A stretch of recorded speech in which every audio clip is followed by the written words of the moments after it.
मित्रांनो, अहंकार कसा जळाला. मला जीवनात सगळं काही हवं होतं. माझ्या गरजांसमोर गरीब, दुबळे, लाचार सगळं काही शून्य होतं. दुखावतील सर्वांचे मन दुखू दे, दुखावतील सर्वांच्या भावना दुखू दे, परवा नाही. मला ते सगळं काही मिळालं होतं जे मला हवं होतं. बंगला, गाडी, शेत सगळं काही सुरळीत सुरू होतं. पण असा काळ आला, मला मृत्यूच्या दारात घेऊन गेला. सगळीकडे पळापळ, सगळीकडे किल्लोळ झाला. रडतोय परिवार, हसतोय समाज. का बोलत होती लोक, खूप वाईट होता, बरा गेला. संपत्तीसाठी ना कधी भावाशी प्रेम, ना बहिणीशी गोडी.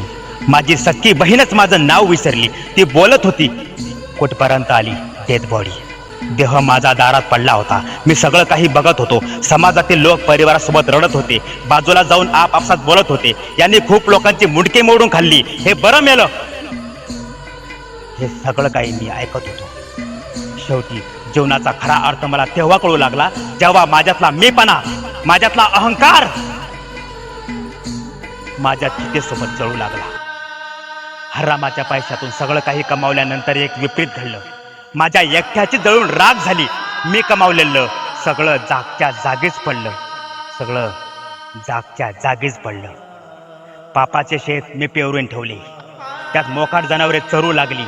आयुष्याचा ताट मी वाढून ठेवले, त्यात पिसाळलेले कुत्री पोट भरू लागली.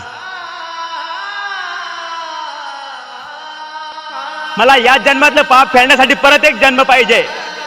देशील ना एक जन्म? बघतोस काय? घे मला वर.